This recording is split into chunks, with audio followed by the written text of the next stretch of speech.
तो my dear students, board exam में central idea आनी है, ठीक है। तो पहली पोम आपकी है डस्ट ऑफ स्नो, जो अमेरिकन पोएट रॉबर्ट फ्रॉस्ट द्वारा रचित है, उनके द्वारा कंपोज की गई है।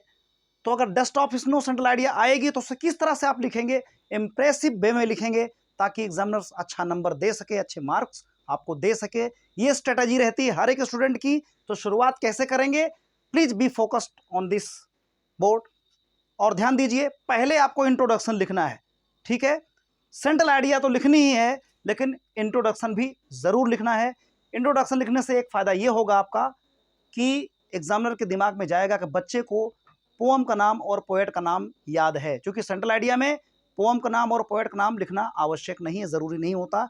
इसलिए ये तरीका बताया जाता है, टिप है आपके लिए, ये बहुत कारगर टिप है। मेरे वो स्टूडेंट ने फॉलो किया इन टिप को जिन्होंने 95 से 98 मार्क्स तक लाया है पिछले एग्जाम में, ठीक है।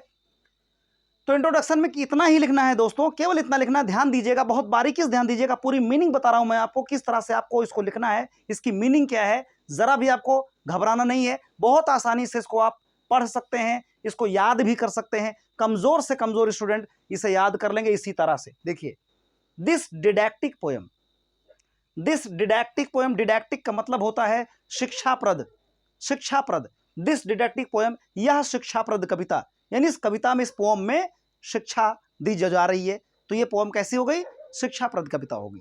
और जो भी आपकी पोएम्स हैं, जो भी कविताएं हैं आपकी कोर्स में शामिल हैं, वो सब शिक्षाप्रद ही तो हैं, उससे कुछ ना कुछ हमें शिक्षाएं मिलती है ना। तो चलिए, दिस डिडैक्टिक पोएम, यह शिक्षाप्रद कविता, एनटाइटल्ड, एनटाइटल्ड का मतलब शीर्षक वाली, शीर्षक वाली यानी नाम वाली।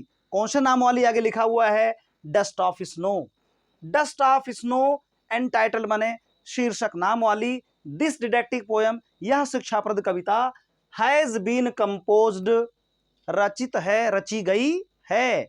आप इसको इज कंपोज्ड मत करना, नहीं तो इज कंपोज्ड का मतलब होगा, ठीक है, रची जाती है, प्रेजेंट इंडेफिनिट पे चला जाएगा, ठीक है। रची गई है, काम कंप्लीट हो गया ना, तो हम लोग प्रेजेंट परफेक्ट का यूज करेंगे। चलिए, तो दिस डिडैक्टिक पोएम, इसको आप पोएम भी बोल सकते हैं फिलहाल, लेकिन पोएम जो है इसका सही प्रोनाउंसिएशन पोएम है।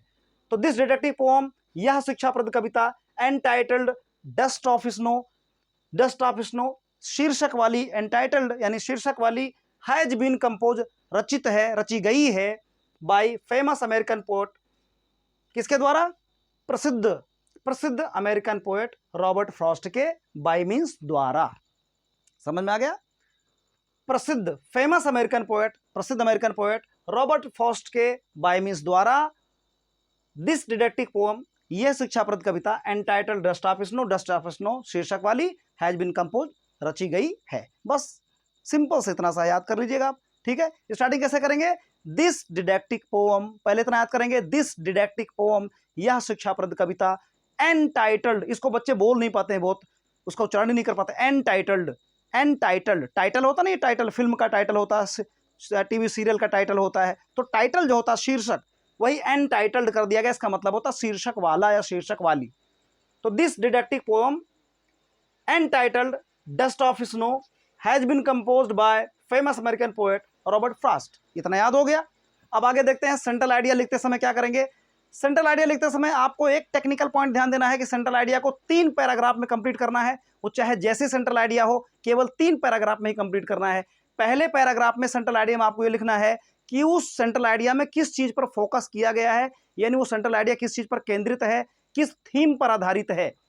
तो जैसा कि हमें पता है कि डस्ट ऑफ स्नो नाम की ये पोएम की सेंट्रल आइडिया है, तो शुरुआत कैसे करेंगे दोस्तों, देखिए, in this poem, in this poem the poet points out, in this poem the poet points out. कोई भी सेंट्रल आइडिया हो, आपको यहीं से शुरुआत करनी है, इसके बाद आपको कुछ भी लिखना है, केवल इतना पहले लिखना होगा, in this poem the poet points out. इसका मतलब इस कविता में कभी बताता है कि, कभी कहता है कि, पॉइंट को आउट करता, जो पॉइंट है ना, उस पॉइंट को आउट करता, उस बात को बताता है। तो in this poem the poet points out, क्या पॉइंट आउट करता है, कभी इस कविता में क्या बताता है, a simple natural happening, a simple natural happening, एक साधारण सी नेचुरल हैपनिंग, प्राकृतिक घटना, एक साधारण सी प्राकृतिक घटना के बारे में in this poem the poet points out इस कविता में कवि बताता है। पहली लाइन क्लियर हो गई, यानी पहली लाइन में लिखना है कि एक सिंपल सी नेचुरल हैपनिंग है, एक सिंपल सी नेचुरल एक घटना है जिसके बारे में, साधारण सी घटना है, प्राकृतिक घटना है जिसके बारे में कवि कहता है। क्लियर हो गया, ठीक है। अब एग्जामिनर सोचेगा कि हाँ भाई ठीक है, बच्चा सही लिखा है कि उसने सही बताया कि एक सिंपल सी नेचुरल हैपनिंग ही तो है जिसके बारे में ये पोम बेस्ड है, आधारित है। पहला क्लियर हो गया, इंप्रेशन जबरदस्त पड़ गया। फिर सेकंड में आपको क्लियर करना है कि उस पोम में क्या क्या बातें बताई गई, यानी उसमें घटना हुई क्या, बात हुई क्या, तो वो अगला लिखना हमको। The poem is set on a विंट्री day, the poem is set on a विंट्री day, यानी जो कविता है वो एक सर्दी के दिन की है, कविता एक सर्दी के दिन की है। सेट मीन्स केंद्रित, आधारित, ठीक है।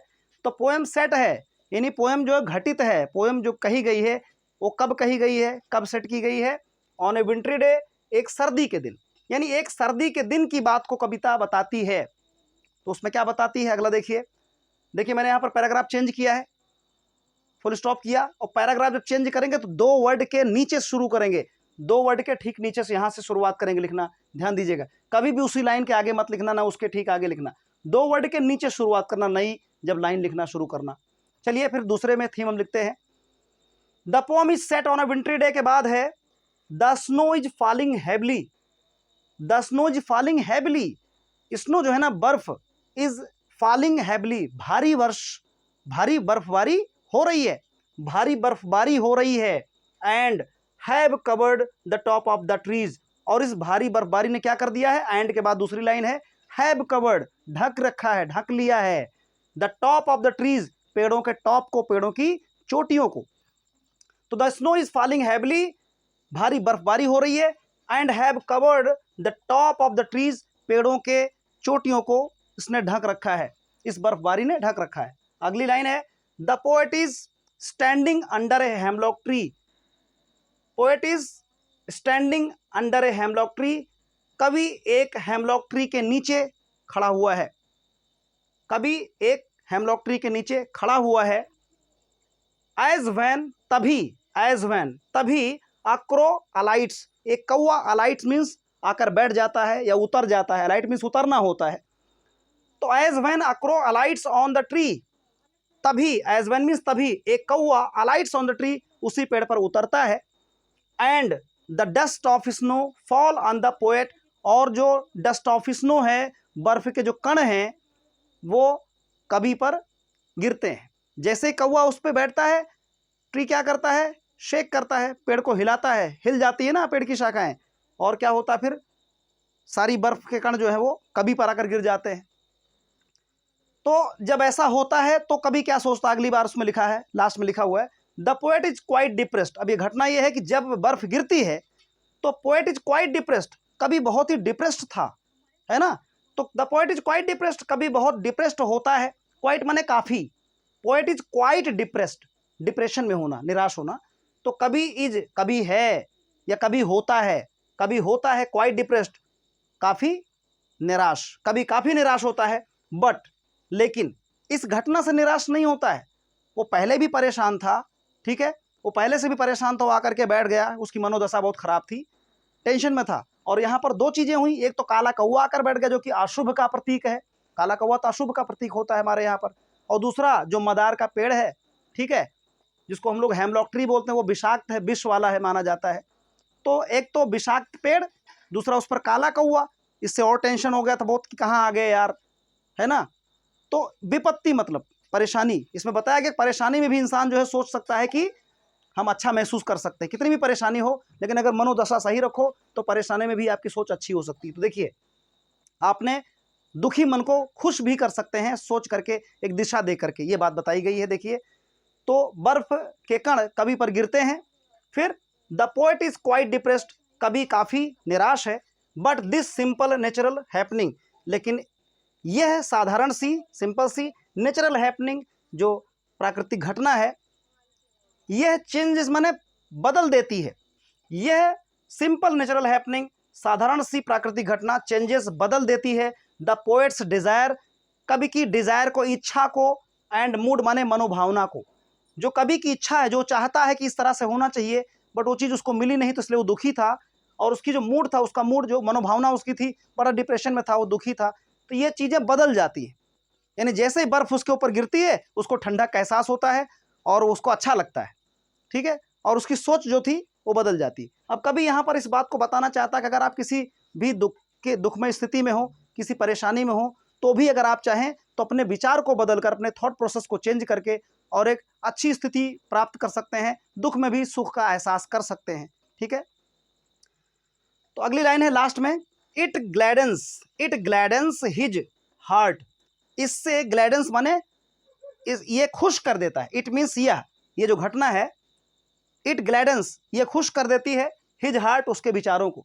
ये घटना उसके विचारों को, उसके हार्ट को, उसके सोच को बदल देती है, खुश कर देती है।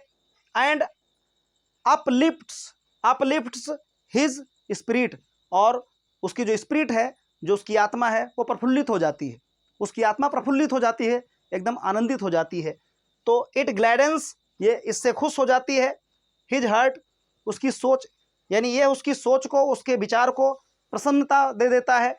एंड अपलिफ्ट्स हिज स्पिरिट, और उसकी आत्मा को एक प्रफुल्लित कर देता है, प्रफुल्लित मुद्रा में वो आ जाता है। कहने का मतलब it gladdens his heart and uplifts his spirit, यानी वो बहुत ही खुश और प्रफुल्लित हो जाता है जब एक घटना घटती है। तो ये चीज़ आपको एक बार वापस फ्लो में ले रहा हूं मैं, ध्यान से समझिए इस बार क्लियर, कि in this pome the poet points out a simple natural happening. इस कविता में कवि एक साधारण सी प्राकृतिक घटना के बारे में बताता है।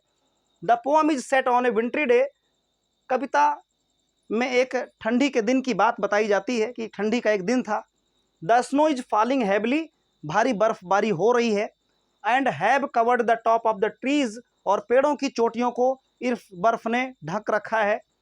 The poet is standing under a hemlock tree, एक हेमलॉक ट्री के नीचे कभी खड़ा हुआ है। एज व्हेन, तभी, a crow alights on the tree, तभी पेड़ पर एक कौवा आकर बैठ जाता है। And the dust of snow fall on the poet, और बर्फ के बहुत सारे कण कवि पर गिरते हैं। The poet is quite depressed, poet is quite depressed, कवि काफी निराश है। But this simple natural happening, इस साधारण सी प्राकृतिक घटना, यह साधारण सी प्राकृतिक घटना चेंजेस माने बदल देती है the poets desire and mood, कवि की इच्छा को और उसकी मूड, उसकी मनोभावना को। और लास्ट लाइन है, it gladdens his heart and uplifts his spirit. इससे उसका हृदय बहुत ही प्रफुल्लित और खुश हो जाता है, और उसकी आत्मा भी प्रफुल्लित और खुश हो जाती है। यानी उसका हृदय और उसकी आत्मा दोनों ही प्रफुल्लित और आनंदित हो उठते हैं। ये है हमारी सेंट्रल आइडिया, जो कि मुझे पूरी उम्मीद है कि आप इस तरह से दोबारा जो है एक बार फिर से रिवाइज करके देख लेंगे वीडियो को रिवाइंड करके, तो आपको बहुत ही अच्छा खासा समझ में आ जाएगा। उसकी मीनिंग भी मैंने बहुत बेहतरीन बता दी आपको, और 3 पैराग्राफ में ही आपको खत्म कर देना। 3 पैराग्राफ में बहुत ईजी है, जैसे मैंने बताया आपको, एक एक करके लिखते जाइए और समझते जाइए और याद करते जाइए। मीनिंग सहित मैंने बता रखा है, ये आपके लिए बहुत ही बेनिफिशियल साबित होगी। तो पॉइंट क्या था कि dust of snow, central idea आपको लिखना है डस्ट ऑफ स्नो की, किसी की भी लिखना हो, डस्ट ऑफ स्नो की बात नहीं कर रहा हूं, आपको इंट्रोडक्शन दे करके तभी सेंट्रल आइडिया लिखना है। ये तरीका जान रखिएगा, आपको 100% मार्क्स मिलेंगे इसमें, नंबर बिल्कुल नहीं कट होगा आपका, केवल साफ सुथरा आप लिखेंगे, ये आपको वादा करना पड़ेगा। चलिए दोस्तों, अगर वीडियो पसंद आया हो तो प्लीज़ लाइक करेंगे, दूसरों को अभी इसी वक्त शेयर कर दीजिए, क्योंकि वो दोस्त भी आपके बहुत अच्छे होंगे, जिनको आप शेयर करेंगे उनको अच्छा लगेगा, ठीक है, थैंकफुल होंगे आपके। और वीडियो को अगर आप नए हैं चैनल पर तो प्लीज़ चैनल को सब्सक्राइब जरूर करेंगे दोस्तों। अपना कमेंट मुझे जरूर दीजिएगा कि कैसा लगा ये तरीका मेरा बोर्ड में अच्छा नंबर लाने का। Thank you so much for watching this video guys.